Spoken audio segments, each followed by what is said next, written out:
Salut la team Agritech, comment ça va aujourd'hui? On se retrouve pour une nouvelle vidéo sur votre chaîne préférée dédiée à l'agriculture et la technologie. Ici, nous explorons comment les innovations technologiques transforment le monde agricole en Afrique et ailleurs. Moi, c'est Bida Ditton Parfait, technicien agricole, et aujourd'hui, on va parler technique. Je suis ravi de vous accompagner dans cette aventure éducative. Et oui, on va déchiffrer ensemble tous ces termes un peu barbares que vous rencontrez dans le monde agricole. Ces mots compliqués qui peuvent parfois sembler intimidants. Vous savez, ces mots qui vous font parfois hésiter, qui vous donnent l'impression de retourner à l'école. Mais ne vous inquiétez pas, nous sommes là pour vous aider à les comprendre. Eh bien, on va les démystifier ensemble, les rendre clairs, simples et digestes, comme un bon plat de chez nous. Vous verrez, ce n'est pas si compliqué une fois qu'on s'y met. Alors, installez-vous confortablement, prenez des notes si vous le souhaitez, et surtout, n'oubliez pas de vous abonner à la chaîne pour ne rien rater des prochaines vidéos. C'est parti! Ensemble, nous allons rendre l'agriculture plus accessible et passionnante pour tous.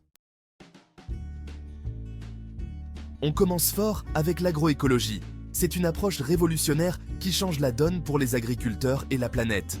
Alors, l'agroécologie, c'est quoi? C'est une manière de cultiver qui s'inspire des écosystèmes naturels. Imaginez un peu, c'est comme si on signait un pacte avec la nature. On s'engage à la respecter, à travailler avec elle, et en retour, elle nous offre de belles récoltes saines et abondantes.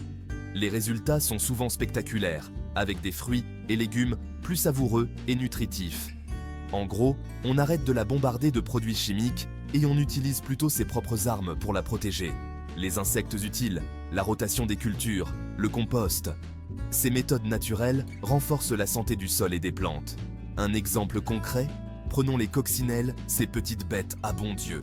Elles sont les meilleures amies des agriculteurs parce qu'elles se régalent de pucerons, ces parasites qui ravagent les cultures. En les introduisant dans les champs, on réduit naturellement les populations de nuisibles. Au lieu d'utiliser des insecticides nocifs, on installe des abris à coccinelles dans les champs. Ces abris offrent un refuge sûr pour les coccinelles, leur permettant de prospérer et de protéger les cultures. Elles font leur travail naturellement et tout le monde est content. Les coccinelles prospèrent, les cultures sont protégées et les agriculteurs peuvent se concentrer sur d'autres aspects de leur travail. L'agroécologie, c'est donc une agriculture durable, respectueuse de l'environnement et qui préserve la biodiversité. Elle permet de créer des systèmes agricoles résilients et productifs. C'est un peu comme si on cultivait notre jardin, mais à grande échelle. En adoptant ces pratiques, les agriculteurs peuvent nourrir leur communauté tout en protégeant notre précieuse planète. Passons maintenant à la permaculture, une autre approche fascinante de l'agriculture. Imaginez un jardin où tout est interconnecté, où chaque élément a sa place et son rôle. C'est ça, la permaculture. On s'inspire du fonctionnement de la nature pour créer un écosystème agricole autonome et résilient. Par exemple, on va planter des arbres fruitiers qui vont apporter de l'ombre aux cultures maraîchères, les protégeant ainsi du soleil brûlant. En dessous, on va installer des plantes aromatiques qui vont repousser les insectes nuisibles et attirer les pollinisateurs. Et pour aller encore plus loin, on va récupérer l'eau de pluie pour irriguer les cultures et utiliser le compost issu des déchets organiques pour fertiliser le sol. La permaculture, c'est un véritable cercle vertueux. DR. Accrochez-vous bien, on passe à la vitesse supérieure avec l'agriculture de précision. Ici, on utilise la technologie pour optimiser chaque étape de la production agricole. GPS, capteurs, drones, logiciels d'analyse, tous ces outils deviennent les alliés précieux de l'agriculteur moderne. Imaginez un tracteur guidé par GPS qui sème les graines avec une précision millimétrique, ni trop peu, au bon endroit et au bon moment. Fini le gaspillage et les erreurs de trajectoire. Grâce aux capteurs placés dans les champs, on peut surveiller en temps réel l'humidité du sol, la température de l'air, l'ensoleillement et adapter l'irrigation et la fertilisation en conséquence. L'agriculture de précision, c'est l'assurance d'une production plus efficiente et plus respectueuse de l'environnement. Chapitre 4. La rotation des cultures. Un jeu de chaises musicales pour les plantes. Revenons à des pratiques plus traditionnelles, mais toujours d'actualité, avec la rotation des cultures. Cette méthode ancestrale est utilisée depuis des siècles par les agriculteurs du monde entier. Imaginez un champ qui accueille chaque année une culture différente. C'est un peu comme si les plantes jouaient à un jeu de chaises musicales. C'est ça la rotation. Pourquoi faire ça? Eh bien, chaque plante a des besoins spécifiques et puise différents nutriments du sol. Tout simplement parce que chaque plante a des besoins différents. Certaines vont puiser beaucoup d'azote dans le sol, d'autres du phosphore, d'autres encore du potassium.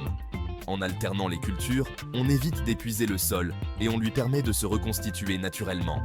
Cela aide également à prévenir les maladies et les ravageurs spécifiques à certaines cultures. En alternant les cultures, on évite d'épuiser le sol et on lui permet de se reconstituer naturellement. De plus, cette pratique améliore la structure du sol et favorise la biodiversité. C'est comme un jeu de chaises musicales pour plantes. Chaque année, elles changent de place et tout le monde y trouve son compte. Les plantes bénéficient d'un sol riche et équilibré, et les agriculteurs obtiennent des récoltes plus abondantes et de meilleure qualité. La rotation des cultures, c'est la clé d'une agriculture durable et productive. En adoptant cette pratique, les agriculteurs peuvent assurer la santé de leurs terres pour les générations futures. Chapitre 5. Le semis direct. Des semis en toute liberté. Passons maintenant au semis direct, une technique qui fait de plus en plus d'adeptes. Comme son nom l'indique, il s'agit de semer les graines directement dans le sol, sans passer par la case labour. Oubliez les tracteurs qui retournent la terre. On sème à la volée ou avec des semoirs spéciaux qui déposent les graines avec précision à la surface du sol. Les avantages: on préserve la structure du sol, on limite l'érosion, on favorise la vie microbienne et on économise du temps et du carburant. Le semis direct, c'est une technique écologique et économique. Chapitre 6. L'agroforesterie. Quand les arbres s'invitent dans les champs.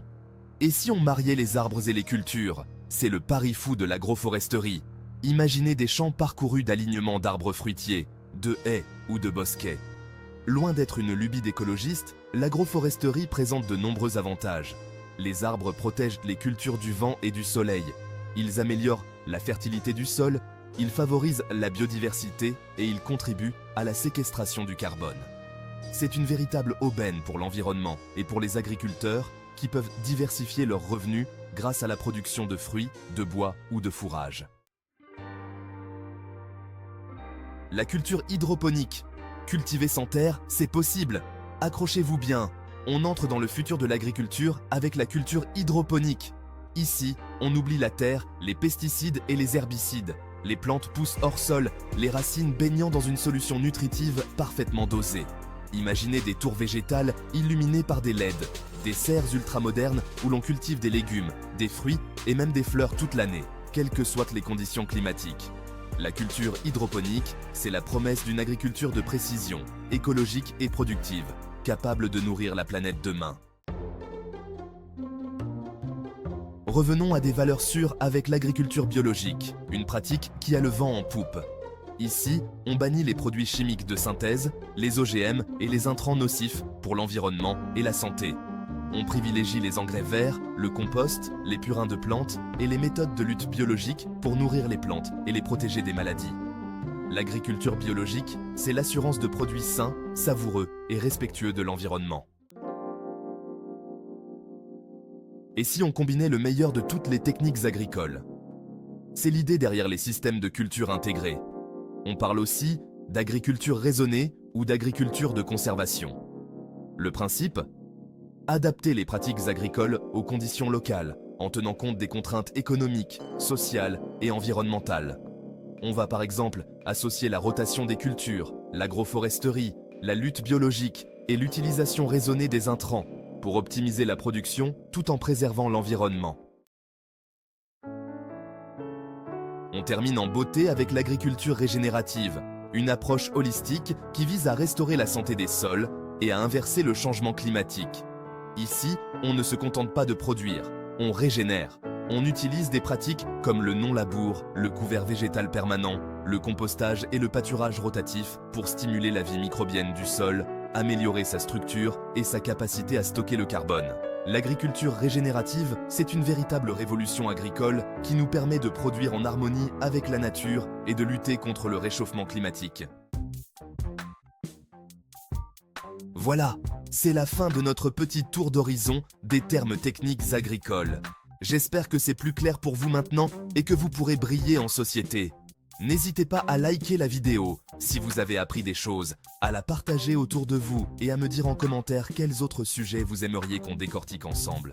Moi, je vous dis à très vite sur AgriTech Channel pour de nouvelles aventures agricoles. Ciao, ciao.